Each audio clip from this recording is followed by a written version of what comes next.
Guys एक बार फिर से जोरदार तालियों के साथ स्वागत। और मतलब एक अलग एनर्जी। आई थिंक आप में से कितने लोग आचार्य जी को लाइव पहली बार देख रहे हैं? तो मैं चाहता हूं कि हम सब जब यहां से जाएं कुछ ना कुछ लेके जाएं और जीवन भर उसे याद रखें। एक जिम्मेदारी आप सबकी। आचार्य जी, अक्सर जब हम किसी के साथ बैठते हैं, किसी हस्ती के साथ, तो हम इंट्रोडक्शन देते हैं, बट आपके बारे में इतना कुछ है कि इंट्रोडक्शन में नहीं लिख पाया। अब लास्ट में इस सेशन के आप सबसे मैं चाहूंगा कि कुछ ना कुछ आप कहें, एक वर्ड, एक लाइन, कुछ शब्द, और वही आई थिंक इंट्रोडक्शन हो सकता है, क्योंकि जो हम सीख के जाएंगे। तो बहुत बहुत स्वागत आपका सर। सबसे पहले तो जो मेरे दिमाग में एक प्रश्न आपको जब भी मैं देखता हूं आता है कि जब हम आचार्य शब्द का इस्तेमाल करते हैं तो हमको लगता है कि कोई बहुत भारी भरकम कपड़ों में कोई साधु जैसा कोई शख्स जो है वो चला आ रहा होगा, और आप सबको भी ऐसा ही लगता था। बट आप कहीं ना कहीं हमारे जैसे लगते हैं, हम सबके जैसे लगते हैं, और इसीलिए शायद हमारे दिलों तक पहुंचते भी हैं। तो आप ये वेशभूषा क्यों आपने चूज की कि मैं वो ट्रेडिशनल आचार्य नहीं रहूंगा, I will be like modern one, and जिससे मैं ज्यादा कनेक्ट कर पाऊं? आचार्य माने तो बस टीचर होता है, सिखाने वाला। जिनको सिखा रहा हूँ वो आज के हैं, उनके सामने भी मैं इसीलिए बैठ पा रहा हूँ क्योंकि उनके सामने का हूँ, आज का हूँ। हमारी भाषा भी आज की है, ये माइक भी आज का है। तो ताज्जुब की बात तो ये है कि कोई पुराने कपड़े पहनने का ख्याल भी कर लेता है। जब सब कुछ आज का है, हमारी समस्याएं जिनको हम सुलझाना चाहते हैं वो भी आज की हैं, ज़िंदगी हम आज जी रहे हैं, हमारे सुख दुख, हमारी आशाएं, उनका सब हमें आज अनुभव हो रहा है। तो मैं कपड़े 1000 साल पहले के क्यों पहनूं? लेकिन चूंकि ये एक परंपरा सी चली आ रही है बहुत बहुत पीछे जीने की, तो इसलिए हमें लगता है कि साहब आपने आम लोगों जैसे आज के वर्तमान के कपड़े वेशभूषा क्यों पहन रखे हैं। नहीं तो यही सवाल आप एक डॉक्टर से या इंजीनियर से नहीं पूछते हैं, यही सवाल आप एक यूनिवर्सिटी के प्रोफेसर से भी नहीं पूछते हैं, क्योंकि वहाँ जाहिर सी बात लगती है। आज का इंसान है, आज की चुनौतियों से जूझ रहा है। क्लाइमेट चेंज आज की चुनौती है, पशुओं पर जो क्रूरता हम कर रहे हैं वो आज की चुनौती है, प्रजातियों का विलुप्त होना वो आज की चुनौती है, ये जो सब वैश्विक युद्ध हैं और तमाम तरह के विभाजन हैं और जातिवाद है, ये सब आज की चुनौती है। जब सारा काम आज का है, सारी चुनौतियां आज की हैं, इंसान आज का है, शिक्षक आज का है, छात्र आज का है, तो कपड़े 1000 साल पहले के क्यों हों? एक कहीं आपके किसी इंटरव्यू में, आपके किसी पॉडकास्ट में मैंने ये सुना, आपने बोला मैं उद्दंड हूं और हर किसी को कहीं ना कहीं उद्दंड होना चाहिए, मतलब सवाल पूछना चाहिए। तो ये उद्दंडता जो है, ये कहीं ना कहीं आप आज जो इतने लाखों करोड़ों लोग आपको सुनते हैं, इवन लाइव सेशंस जो होते हैं, 1-1 लाख लोगों का लाइव सेशन होता है, तो आप लोग भी जो अपना सवाल ना पूछ पाए वो लाइव सेशंस के जरिए भी आज रात को भी होगा, तो अपने सवाल जो है आप पूछ सकते हैं। तो उद्दंडता ने आपको कितनी मदद की और कितना उद्दंड इंसान को होना चाहिए? नहीं, देखिए, जिंदगी में जो कुछ भी ऊंचा है, सुंदर है, अच्छा है, प्यारा है, अगर आपको उसका साथ देना है, उसके सामने सर झुकाना है, उसके साथ वफा निष्ठा निभानी है, तो जो कुछ बेकार का है, झूठ है, फरेब है, नकली है, कृत्रिम है, उसका विरोध करना तो सीखना पड़ेगा ना। तो जो भ्रामक है, जो भय से अपना काम चलाना चाहता है, उसका विरोध करना ज़रूरी है अगर हम ईमानदारी से ये कहना चाहते हैं कि हम आदमी सच्चे हैं। नहीं तो ये बड़ी विचित्र बात हो जाएगी कि एक और तो कह रहे हो कि सच्चाई अच्छी चीज़ होती है, और इतने ऊंचे ऊंचे सद्गुण होते हैं, मैं उन सब से प्यार करता हूँ, ऊंचाइयों से वफा निभाता हूँ, और दूसरी ओर जा कर के जहाँ झूठ, फरेब, शोषण, अत्याचार ये सब चल रहा है, वहाँ भी विनम्र और शालीन बने हुए हो। तो विनम्रता, शालीनता वहीं शोभा देती है जहाँ उसका सही स्थान है। बाकी जगहों पर सर और आवाज़ दोनों को उठाना आना चाहिए। जो आदमी 100 गलत जगह सर झुका करके आ गया है, वो उसके बाद जा कर के आदर्शों के सामने सर झुकाए, मंदिर में सर झुकाए, ये शोभा नहीं देता। कोई आदमी कहे कि मैं आ रहा हूँ सत्य को समर्पित होने, और झूठ के आगे वो 100 बार पहले ही बिका हुआ है, तो वो सत्य को क्या समर्पित हो जाएगा। तो समर्पण और विद्रोह हमेशा साथ साथ चलेंगे। जो विद्रोही नहीं हो सकता वो समर्पित नहीं हो सकता, और जो उद्दंड नहीं हो सकता वो विनम्र भी नहीं हो सकता। तो झूठी विनम्रता में हम फंसकर न रह जाएं, इसलिए मैंने कभी कहा होगा कि उद्दंडता ज़रूरी है। जब और खुल जाता हूं तो मैं कहा करता हूं सबसे कि बदतमीजी सीखो। सर, मेरे ऑफिस के नीचे ना कई बार वो छोटा मोटा मेला नहीं लग जाता, तो वहां पे ना एक कोट दिखा मुझे, जो मैंने खरीद लिया उसको छोटा सा, और मैंने अपने डेस्क पे पिन कर दिया। उसमें लिखा था, कर्मा वोंट डू एवरीथिंग। हम कहते हैं ना कर्मा पे बात करेंगे, आचार्य जी सामने है, तो karma won't do everything, learn to insult people sometimes. नहीं, तो मैं आपके थॉट्स इस पे जरूर जानना चाहूंगा। देखिए, ये सब पॉप फिलॉसफी है और ये बड़ा नुकसान कर जाती है। यद्यपि इसका जो भाव है वो मैं समझ रहा हूँ। जिन्होंने कहा है वो ये कहना चाहते हैं कि साहब, ऐसा नहीं है कि अगर कोई आदमी शोषक है, एक्सप्लॉइटर है, बुरा है, तो उसका कर्मफल ही उसको सजा दे देगा। उसी को कर्म यहाँ पर कहा जा रहा है। तो कई लोग जो ये भाव लेकर बैठ जाते हैं ना कि अरे वो बुरा आदमी है, उसको तो उसका कर्मदंड खुद ही मिल जाएगा, हमें कुछ करने की ज़रूरत नहीं है। तो ऐसे लोगों को सिखाने के लिए ये जो अभी आपने कोट बोली वो कही गई है कि नहीं, कर्मा वोंट डू इट। तुम्हें खुद जा करके उसको इंसल्ट करना होगा, या जो भी जस्टिस है वो तुम खुद डिलीवर करो, कुछ उस तरह की बात है। तो भाव शायद ठीक है, लेकिन इसमें जो दर्शन है वो गड़बड़ है। कर्म तो वैसे भी कभी कुछ नहीं करता, करने वाले का नाम ही करता है, द डूअर। परिभाषा ही करने वाले की यही है कि उसका नाम है डूअर। कर्म मतलब तो डीड है। अब डीड क्या करेगी? तो कर्मफल आपको मिल जाएगा। आपने बुरा काम करा है तो भविष्य में कभी, ये आम धारणा है, लेकिन ये धारणा भी गड़बड़ है, और कई बार इस धारणा को भगवत गीता के साथ भी जोड़ दिया जाता है।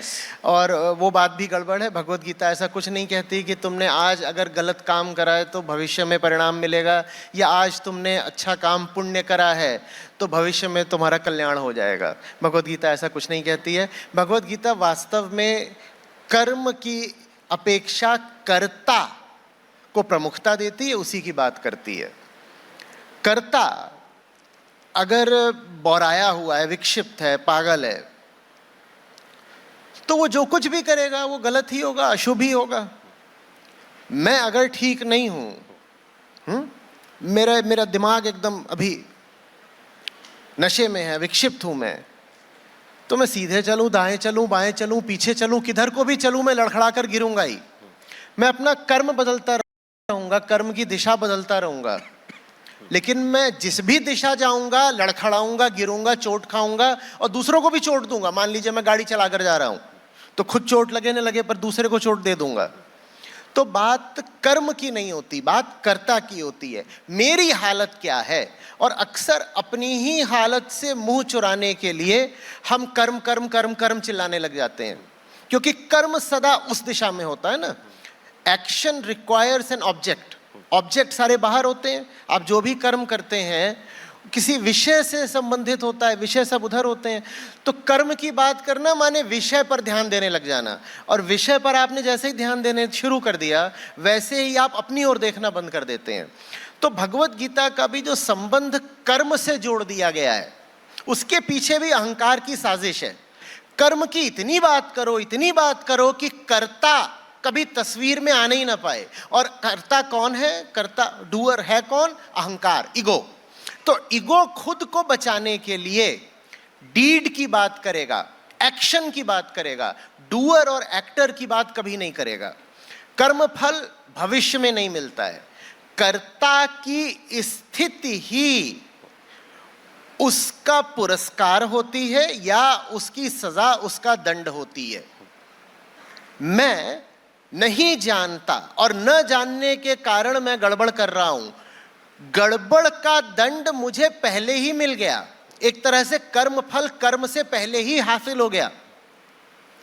मैं ईर्ष्यावश जलन में आकर के मुझे लगे कि आप बहुत सुंदर हैं, आप बहुत खूबसूरत हैं, बहुत लोग आपको मानते हैं, आपके पास पैसा बहुत है, सम्मान बहुत है, मैं ईर्ष्या से जल रहा हूं भीतर।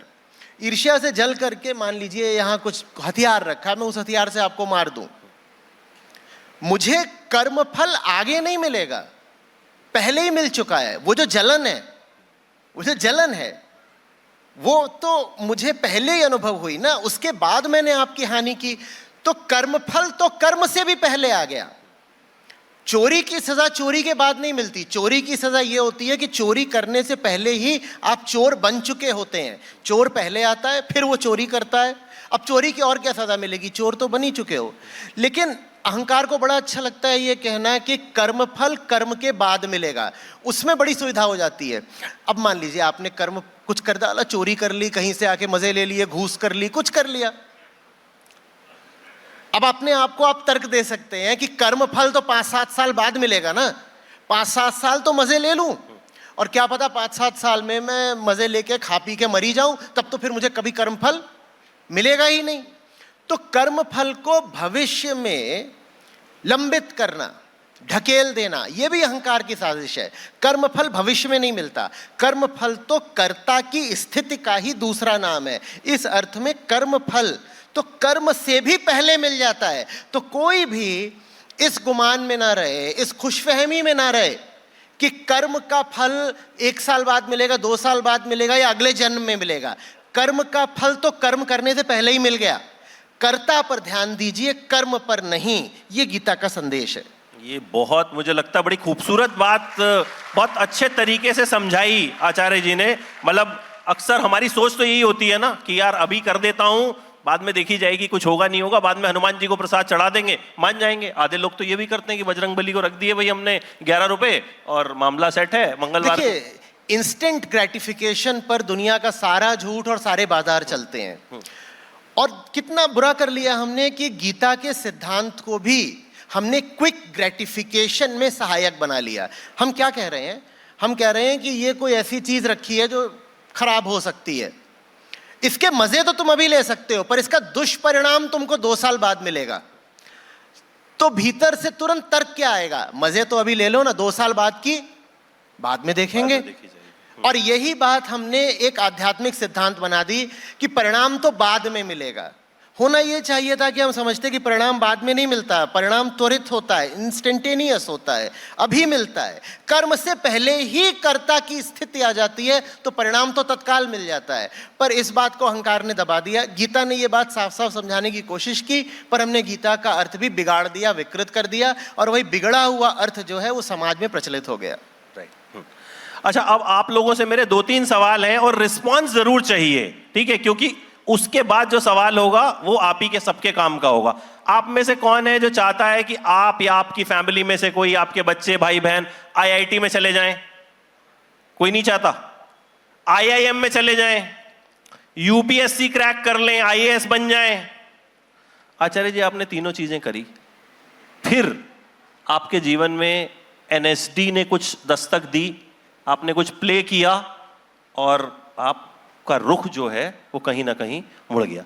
तो ये, इस पर बात थोड़ी सी कम होती है। तो मैं मतलब अक्सर हम जो मिडिल क्लास लोग होते हैं वो सोचते हैं आईआईटी चले गए मतलब जीवन, आईएएम चले गए तो आईएएस बन गए तो 7 पीढ़ियां तर गई। मतलब अक्सर लोग इसी तरह की बातें करते हैं। बट आपने सब कुछ किया, देन वो क्या पॉइंट था व्हेन यू थॉट कि नहीं यार, मतलब ये नहीं, मेरी दिशा तो कुछ और ही है? आप मेरे लिए बहुत महंगा खाना ले आए, बहुत महंगा खाना, 5 स्टार से मंगाया है आपने, कुछ ऐसा रॉयल स्प्रेड मंगा दिया, 20,000 रुपए का, गजब बात। मैं क्या उसको सिर्फ इसलिए खाता जाऊं क्योंकि वो महंगा माना जाता है दुनिया के बाजार में? मैं उसको देखूं या खुद को देखूं? अब ठीक है, कोई चीज है वो दुनिया के बाजार में बहुत कीमत रखती है, कीमत होगी भी उसकी। मैं खुद उन इंस्टीट्यूशन से निकला हूं, बहुत उनकी इज्जत करता हूं, सीखा है वहां पर। लेकिन मुझे खुद को देखना है ना। डिग्री मेरे लिए है, नौकरी मेरे लिए है, वो मुझसे बड़े नहीं हो गए। आप जो कुछ भी करते हो अपने लिए करते हो ना, क्योंकि शुरुआत ही होती है अपनी बेचैनी से। जीवन की शुरुआत ही होती है एक रोने से, चीख से। वो भीतरी बेचैनी का द्योतक होती है। तो होगी कोई बहुत महंगी चीज, अगर उससे मेरा पेट नहीं भर रहा तो मैं खुद को दिलासा कैसे दे सकता हूं कि इतनी महंगी चीज मुझे जिंदगी में मिल रही है, अब रुक जाओ यहीं पर। होगी महंगी चीज, और है महंगी चीज, ऊंची चीज है, बहुत अच्छी चीज है, पर वो मेरे लिए है और मुझे उस पर रुक नहीं जाना है। अगर वो मुझे मिली है तो मुझे देखना है किस हद तक वो मेरे काम आ सकती है, कैसे मेरे काम आ सकती है। मैं प्रमुख हूं, प्रत्येक व्यक्ति प्रमुख है अपने लिए, और है तो है ही। आप जिनको अपना कहते हैं उनको भी आप मानते इसीलिए हैं क्योंकि अपना कहते हैं, अपना कहते हैं, है ना। तो हर बात में होता तो मैं ही है ना, इस मैं का ख्याल रखना पड़ता है। ठीक है, बहुत अच्छी नौकरी मिल रही है तो मिल रही है तो करके देखी भी तो। क्या करूं, जबरदस्ती खुद को समझा लूं कि यहां चैन मिल गया, संतुष्टि मिल गई। दिख रहा है कि दुनिया की क्या हालत है, दिख रहा है कि कितनी असमानता है, दिख रहा है पृथ्वी का क्या हो रहा है, पशु पक्षियों का क्या हो रहा है, दिख रहा है कि हर आदमी जल रहा है। मैं कैसे अपने आप को एक टेक जॉब में या ब्यूरोक्रेटिक जॉब में या मैनेजरियल जॉब में एक खांचे में, ग्रूव में डाल दूं और कह दूं कि मेरी जिंदगी सार्थक हो गई। उन कामों की मैं बुराई नहीं कर रहा, वो काम बहुत अच्छे हैं, पर वो काम करने वाले फिर हजारों लोग भी हैं। आईआईटी से मैं कोई अकेला नहीं निकला। यूपीएससी में हर साल अब 800,000 लोग सेलेक्ट हो रहे हैं। तो ये सब चीज़ें ऐसी नहीं है कि जिनको करने वाले दूसरे नहीं है।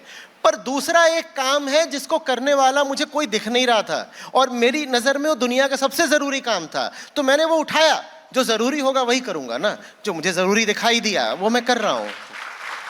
एक चीज़ और, इससे मुझे एक सवाल और मेरे दिमाग में आया जो हम सबके दिमाग में रहता है। मेरे ऑफिस में आचार्य जी, वो ऐसी बिल्डिंग है जहाँ पे 10-12 ऑफिस हैं।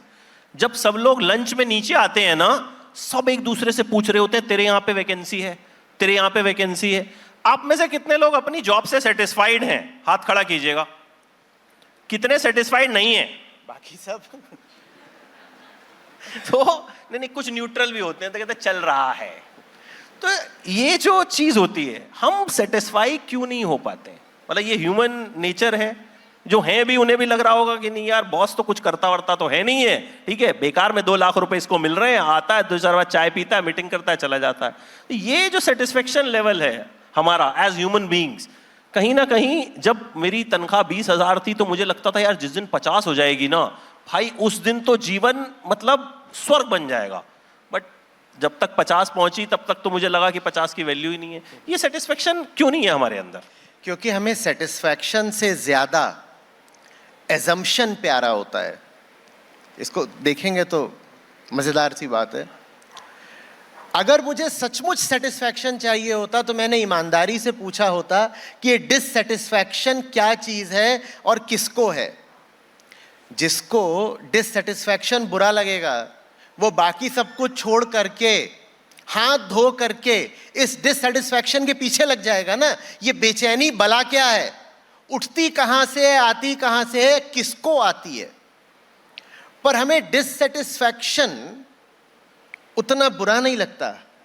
हमें संतुष्टि से, चैन से, पूर्णता से बहुत प्यार नहीं है।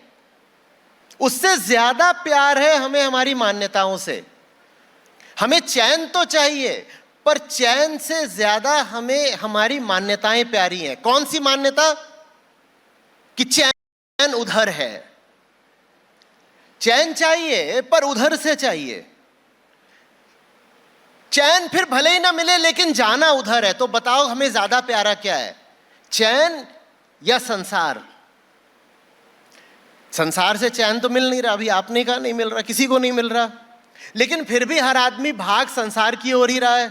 तो बताओ संसार प्यारा है या चैन प्यारा है? ईमानदारी से चैन या सेटिस्फैक्शन या संतुष्टि अगर हमें चाहिए होती, अगर हमें उनसे प्यार होता, तो कभी तो हम अपने इस एजम्पशन को परखते, टेस्ट करते कि चैन उधर मिलना भी है क्या। पर कभी नहीं परखेंगे, क्योंकि वो ज्यादा प्यारा है, चैन प्यारा नहीं है। चैन भले ना मिले, उधर ही भागना है, उधर ही मुंह मारना है, उधर ही गिरना है, उधर ही खून बहाना है, उधर ही मर जाना है। जिस ऑब्जेक्ट के पीछे आप आज भाग रहे हैं, उसके ही किसी संस्करण, किसी वेरिएंट के पीछे आप पूरी जिंदगी भागे हैं। यहां कोई एकदम बच्चा नहीं है कि जिसको कोई अनुभव ना हो, सबको खूब अनुभव है। आज आपकी जो इच्छाएं हैं, जो आपके टारगेट्स हैं, वो कोई नए नहीं हैं, वो रिसाइकल्ड है। बस आपने अतीत में जो चाहा था उसी का एक नया एडिशन, संस्करण, वेरिएंट, रूप, नया नाम लेकर के, नई कहानी लेकर के फिर आपके सामने आया और आपने कहा अब मुझे ये चाहिए, अब मुझे वो चाहिए। जो पहले मिला था वही दोबारा मिलेगा। और पहले क्या मिला था? हम शर्तिया तौर पे कह सकते हैं कि चैन नहीं मिला था, बेचैनी ही मिली थी। क्यों? क्योंकि पहले चैन मिल गया होता तो आज भी दौड़ क्यों रहे होते? पहले जिसके पीछे दौड़े उससे बेचैनी मिली, अब जिसके पीछे दौड़ रहे हो वो मूलतः पहले वाले विषय जैसा ही है, तो जो पहले परिणाम मिला वही तो मिलेगा ना। हमारे यहाँ पर गीता कम्युनिटी के जो लोग हैं वो जानते हैं, हम कहा करते हैं कि पुराने रास्तों पर चलते हुए नई मंजिल तक कैसे पहुंच जाओगे। पर हमें पुराने ही रास्तों पर चलने का और पुराने ही गड्ढों में गिरने का शौक है।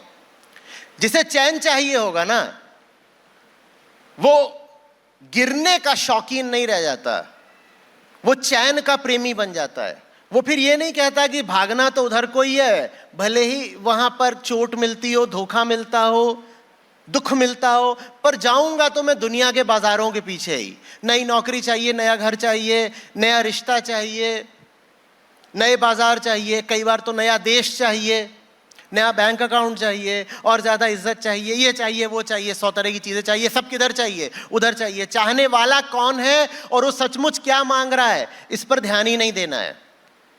जैसे घर में कोई छोटा बच्चा हो और वो रो रहा है और माँ बाप इतने अनाड़ी हैं कि कभी उसको डीजल पिला रहे हैं, कभी उसको पेंट से नहला रहे हैं, कभी उसको धूप में खड़ा कर रहे हैं, कभी कुछ कर रहे हैं, कभी कुछ कर रहे हैं। अनाड़ी इतने हैं कि बस ये नहीं समझना चाह रहे हैं कि बच्चा चाह क्या रहा है। हमारे भीतर भी बैठा है कोई जो लगातार बिलख रहा है, हम उसकी ओर नहीं देख रहे, हम दुनिया की ओर देख रहे हैं कि दुनिया में और क्या हासिल कर लूं। अरे दुनिया में जो हासिल करना था वो आपने बहुत किया, और ब्रह्मांड इतना बड़ा है कि आप अपनी शेष आयु और हासिल करते हुए भी बिता दें तो भी कुछ हासिल नहीं कर पाएंगे। जो कुछ भी हासिल करेंगे वो पुराने जैसा ही होने वाला है। तो अब क्यों नहीं जरा दूसरी दिशा देख लेते, उधर की जगह इधर देखने लग जाते। मैं हूं कौन, मुझे सचमुच चाहिए क्या, और जो अभी तक पाया है क्या मैं उसको अपनी उपलब्धि, अपना अचीवमेंट बोल भी सकता हूं, या मैं झूठ मूठ ही फक्र करता रहता हूं, झूठ मूठ ही गिनाता रहता हूं कि ये देखो ये सब मेरी अचीवमेंट्स हैं। उनसे क्या सचमुच मुझे कुछ मिला है? जब ये ह्यूमिलिटी आती है ना, ये विनम्रता, कि मैंने आज तक ये सब जो इकट्ठा करा उससे बहुत ज्यादा कुछ भीतरी तल पर मिला नहीं है, तब आदमी की जिंदगी की दिशा बदलती है। तब आदमी पुराने ही चक्र को और ज्यादा नहीं घुमाता, पुराने ही रास्तों को और नहीं दोहराता। पर हम ऐसा कर नहीं रहे, तो हम कहते रहते हैं कि हमें चैन चाहिए। हमें चैन नहीं चाहिए, हमें भटकाव चाहिए, वही मिल रहा है जो चाहिए। अच्छा, एक चीज जिसकी चर्चा आपसे बहुत कम होती है या शायद नहीं हुई, मैं चाहूँगा कि अभी मैं आपका शेड्यूल मुझे देखा मैंने, तो मेरा दिमाग चकरा गया कि मतलब आप यहाँ कभी वहाँ, अभी इसके बाद आपका एक सेशन है जहाँ पे बहुत 1 लाख लोग जो हैं ऑनलाइन जुड़ेंगे। आप फिल्में देखते हैं? कभी कभार। एनएसडी जो हमारी बात अधूरी रह गई थी, एनएसडी से आपके पास आईआईएम आईआईटी में आया था कि हमारे पास आइए, और आपने प्ले करना भी शुरू किया था, तो वो उसका जीवन पे कुछ प्रभाव रहा आपके? देखिए, खासकर एनएसडी से ऐसा मेरा कोई संबंध नहीं रहा है। हाँ, एनएसडी के कुछ पास आउट्स रहे हैं जिनसे मित्रता रही है, पर एज एन इंस्टीट्यूशन एनएसडी से मेरा कोई रिश्ता नहीं रहा है। जितने मैंने प्लेस करे थे खासकर आईएम में, वो मेरी ही स्थिति की अभिव्यक्ति थे। तो जो मैं खुद को देख रहा था और जैसा मैं दुनिया को अनुभव कर रहा था, उसी चीज़ को मैं मंच से सबको दिखाना चाहता था। तो आयोनेस्को का राइनोसोरस था, the theatre of the absurd है। पूरा शहर ही जानवर बना जा रहा है और एक इंसान है जिसको कुछ समझ में नहीं आ रहा है ये सब क्या हो रहा है। अंततः वो अपने आप को अकेला पाता है और उसके सामने ये द्वंद्व है कि क्या उसे भी भीड़ में शामिल होकर के जानवर बन जाना है सबकी तरह, या कि अकेलेपन का खतरा उठाना है। आइन रैंड का था नाइट ऑफ जनवरी 16, पगला घोड़ा बादल सरकार का। ये सब मैं करता जा रहा था और अपने ही व्यक्तित्व की परतें उतारता जा रहा था सबके सामने। बहुत कुछ ऐसा है जो जब आप अपने चेहरे से और अपने व्यक्तित्व से बोलते हैं तो शायद उतना अर्थपूर्ण नहीं होता जितना जब आप किसी और किरदार के माध्यम से बोलते हैं।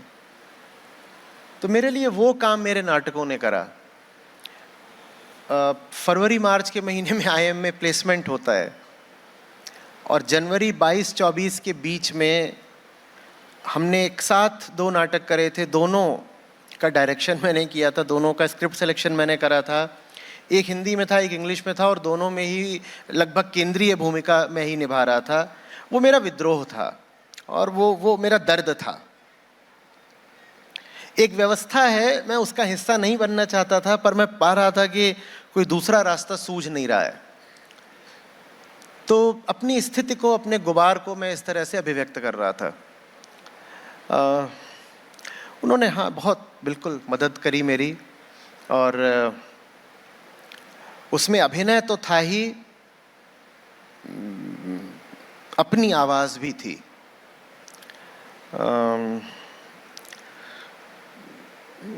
शायद जल्दी ही मैं दोबारा अभिनय कर भी पाऊँ। गीता कम्युनिटी को हो सकता है कि मेरी कुछ चौंकाने की नीयत हो, देखते हैं। ये मतलब बहुत बड़ी चीज़ बोली है आचार्य जी ने, मतलब बहुत आराम से जो इन्होंने कह दी। अच्छा, मेरा ये सवाल पूछने के पीछे एक चीज़ ये भी थी कि जैसे आज जो जनरेशन है, एक फिल्म आई थी आचार्य जी सैयारा, लोग थिएटर में, यंग जनरेशन रो रही है उसको देख के, ठीक है, ड्रिप लगा के लोग जा रहे हैं। तो फिल्मों का इम्पैक्ट आज की हमारी जनरेशन पे बहुत होता है, सोशल मीडिया का इम्पैक्ट बहुत है। क्या इन चीज़ों के जरिए आध्यात्म को आगे बढ़ाया जा सकता? फिल्म, सोशल मीडिया, आध्यात्म, इन तीनों का कोई ऐसा कॉम्बिनेशन है जो कहीं ना कहीं कुछ कंस्ट्रक्टिव भी करे, बजाय इसके कि मेरी रील पे व्यूज कम आ गए, मैं लाइक नहीं किया उसने मेरी रील को या पोस्ट को, कमेंट नहीं किया मौसी ने हमारी पोस्ट पे।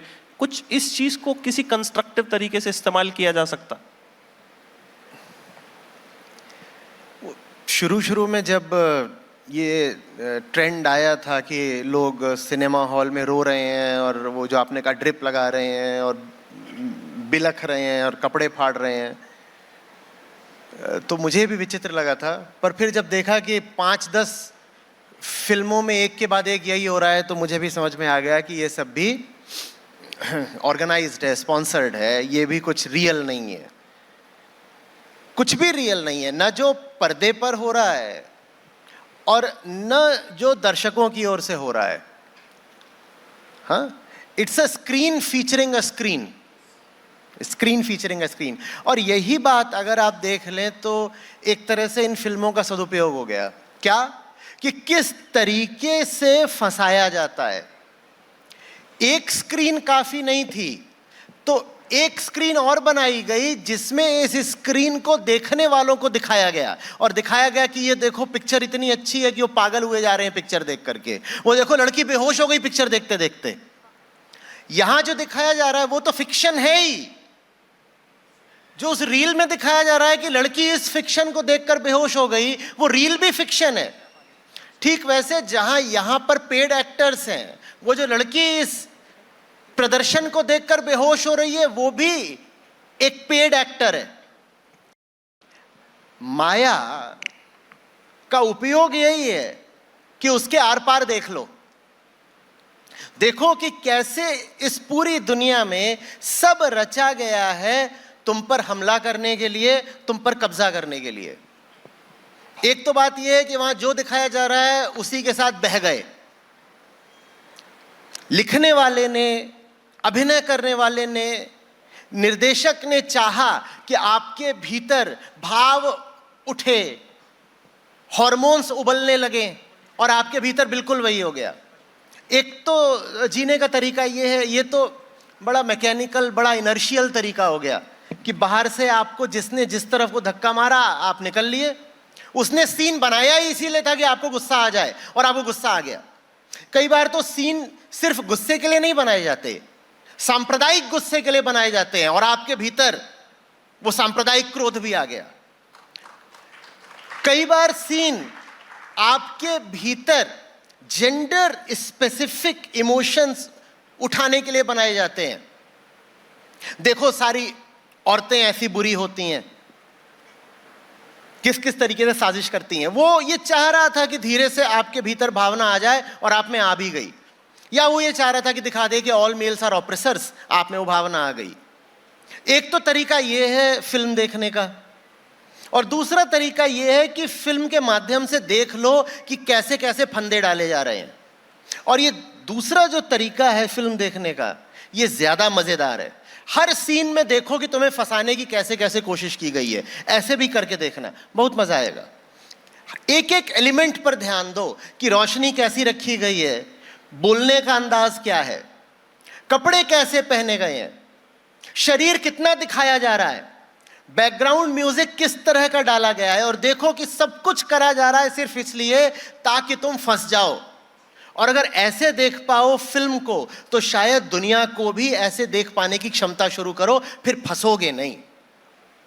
ये बहुत, अगर कला सीख ली तो मुझे लगता है बहुत कुछ सीख गए।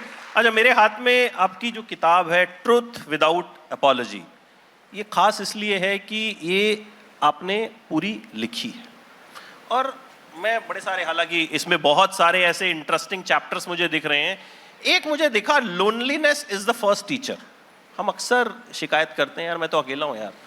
बहुत लोग करते हैं, मेरे साथ तो कोई है ही नहीं यार, मतलब सबको आपके साथ काफिला चाहिए। मतलब ये शिकायत बहुत लोगों की होती है।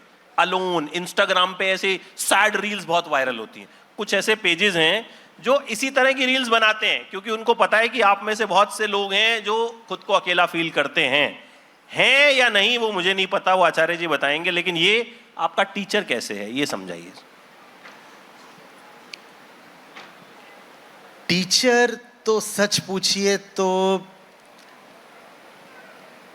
कोई बाहर से हो भी नहीं सकता, क्योंकि बाहर बोलते ही ऐसी भावना आती है जैसे कि कोई अपनी इच्छा से आपको कुछ सिखा सकता है।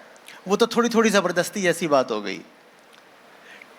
टीचर तो आपकी अपनी इच्छा ही होती है। Loneliness can act as a mirror. In that sense it is potentially a teacher. आप हर समय अपूर्ण, अकेला, उदास, आधा अधूरा अनुभव कर रहे हैं। ये बात दुनिया के किसी विषय या ऑब्जेक्ट की कमी की ओर इशारा नहीं करती। ये आपकी एक इंटरनल स्टेट की ओर इशारा करती है। बाहर कुछ ऐसा खास नहीं है जो आपको मिल जाएगा तो आप पूरापन अनुभव करने लगेंगे। आपकी जो भीतरी स्थिति है वो बदलने नहीं वाली। आप कुछ भी हासिल कर लो, आप जो हासिल करोगे उसके बाद भी आप अधूरे ही रहोगे, क्योंकि बाहर से आप कुछ पकड़ो, उससे पहले आपने कुछ और पकड़ रखा है जो आप छोड़ना नहीं चाहते। जो आपने पकड़ रखा है वो है एक बिलीफ, एक एजम्पशन, जिसको आप टेस्ट भी नहीं करना चाहते, छोड़ना तो दूर की बात है। वो बिलीफ ये है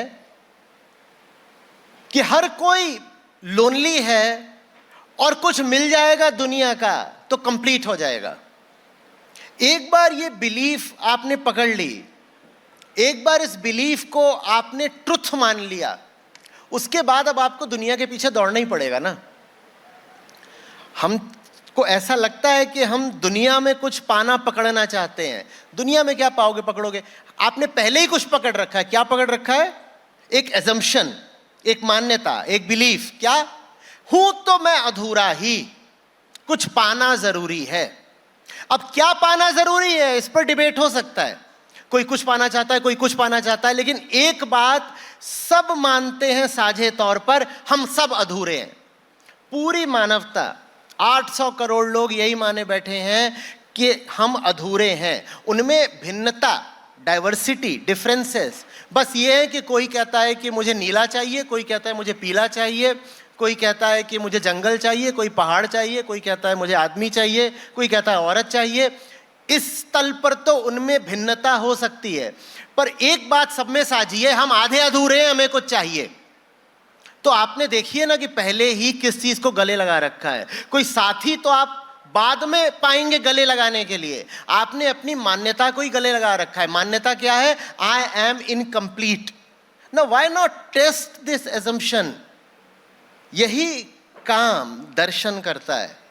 पूछो तो कि तुम कौन हो, पूछो तो कि तुमने कैसे मान लिया कि तुम आधे अधूरे हो, पूछो तो कि तुमने कैसे विश्वास कर लिया कि दुनिया की कोई चीज ले आओगे, उसको यहां फिट कर दोगे तो कंप्लीशन मिल जाएगा। ये तुमने मान कैसे लिया? पूछो, टेस्ट करो। नहीं कहा जा रहा कि एक बिलीफ से हट करके ऑपोजिट बिलीफ पर आ जाओ, पर जो भी आप सोचते हो, जिस भी चीज के पीछे आप इतना अपना दम लगाते हो, जिस चीज से आप इतना आइडेंटिफाई करते हो, उससे 2-4 सवाल तो कर लो, कुछ प्रयोग, कुछ परीक्षण, कुछ टेस्टिंग तो कर लो। वो टेस्टिंग हम नहीं करते, थोड़ा सा बेईमानी की निशानी हो जाती है। Thank you so much.